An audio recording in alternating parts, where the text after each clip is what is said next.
Welcome back to the GSMC Chip Shot Football Podcast. Jumping into the second half of this show. Like I mentioned, it's going to be Steelers heavy on today's episode, and we're going to start with the Kenny Pickett trade that already shook up the NFL and how that affects the Steelers and even the Eagles to a certain extent. But before I do that, I want to remind you guys one last time on this show, if you have any questions or comments, please use the tip and donations link at GSMCPodcast.net. Again, the tip and donations link is GSMCPodcast.net.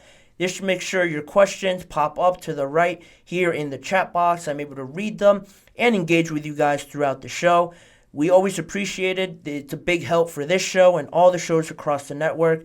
And it's always a big thanks from us anytime you guys are able to do that and show that generosity with the shows. Going back to the topic at hand, the Pittsburgh Steelers and all the moves that they've made. I have mentioned it before, I am a Steelers fan, and in all my time of supporting this team, following this team, I don't think I've ever seen them make so many moves in just regardless of the first week. I think this is the most moves I've seen them make in any free agency, and how aggressive they've pursued what they wanted, how determined they've been to get what they want. I think it's a breath of fresh air. And it started, or the biggest move started with Kenny Pickett being traded to the Eagles. The Steelers traded Kenny Pickett and their original fourth-round pick, the 120th overall pick in 2024, to the Philadelphia Eagles, and the Eagles traded their original third-round pick, number 98 overall, and their two highest seventh-round picks in 2025, the other way to Pittsburgh. So the Eagles get a new backup quarterback for Jalen Hurts after they traded away Marcus Mariota and were in need of a new backup quarterback. They probably get one of the best ones in Kenny Pickett, and the Steelers are able to move forward now with Russell Wilson officially as their starter. Before all that was being discussed and Russell Wilson was being rumored to come to Pittsburgh, a lot of the news was, who's going to start? Is it going to be a competition? Should Kenny deserve to start because he's been there the longest, or does Russell deserve to start because he has produced better numbers than Kenny Pickett just in the past? So there was all those questions surrounding that, and it was ultimately decided when reports came out afterwards that Kenny wasn't really handling the Russell Wilson trade to the best that he could. Do you have questions about who Kenny is, character-wise, and stuff like that? That's a different conversation.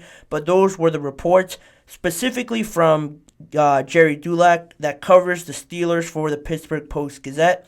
He reported on his X account that the Steelers decided to move on from Kenny Pickett because of the way Pickett poorly handled the Russell Wilson arrival, and that's according to sources. Coming back off the back of last season when Pickett refused to dress in the Week 16 game against the Seahawks. That was another story. A lot of people zoned in on him, refusing to be the quarterback 3, refusing to dress.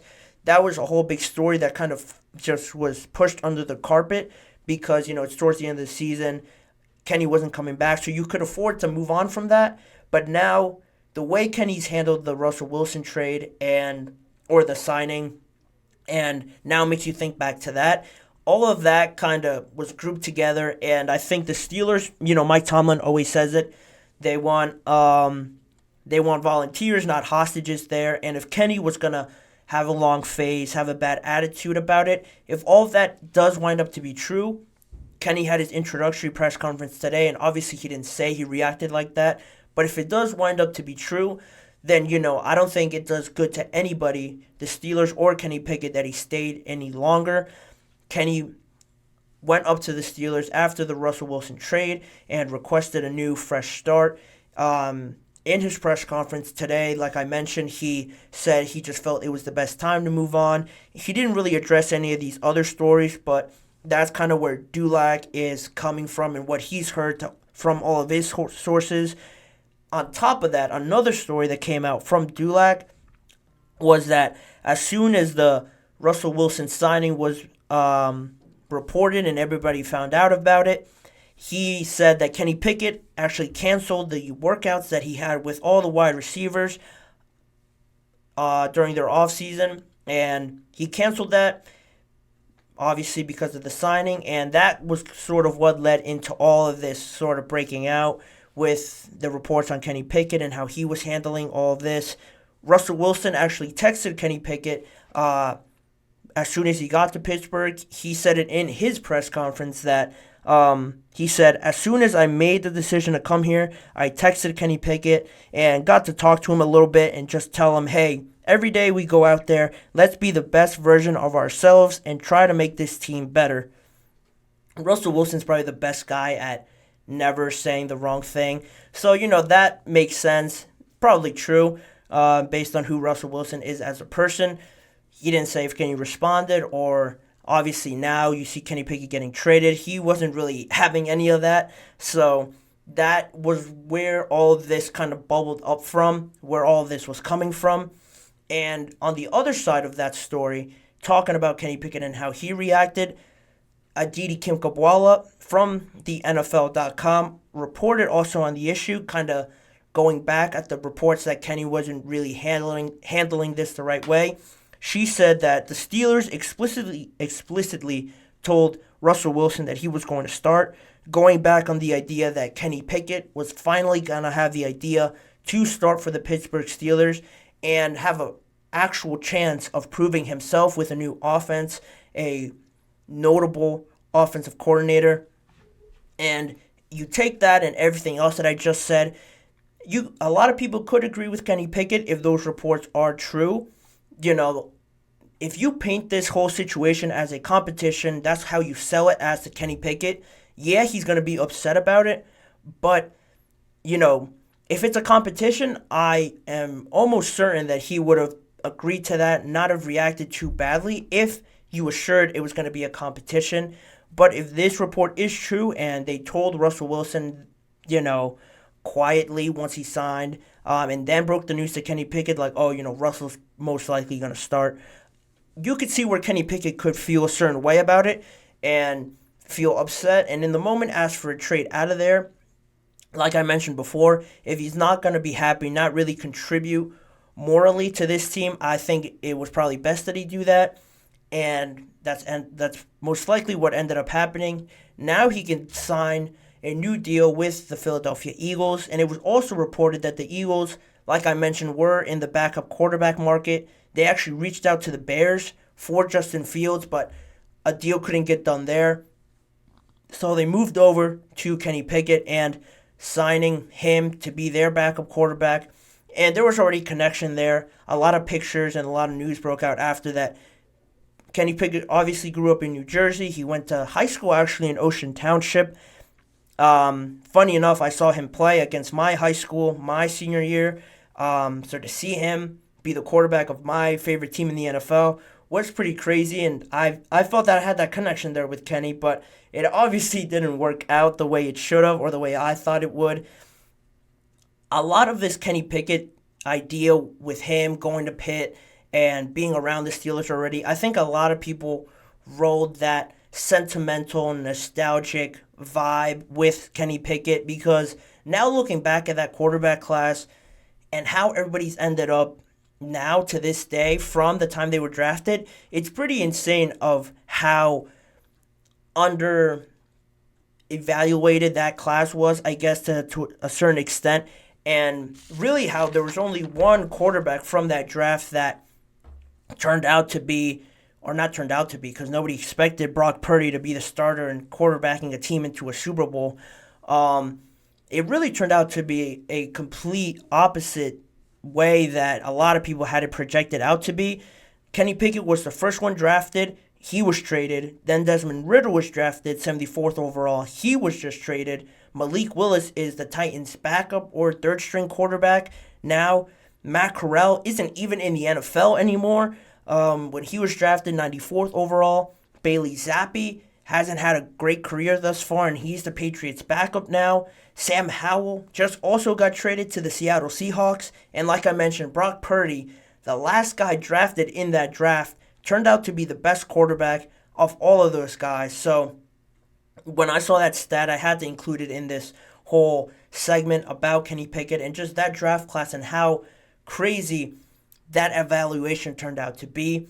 Nobody could obviously plan for that, but both the Steelers and now the Eagles can move on, and all of these teams that drafted all these guys obviously had better hopes for them. But I think a positive from that is that they weren't afraid to move on from all these guys.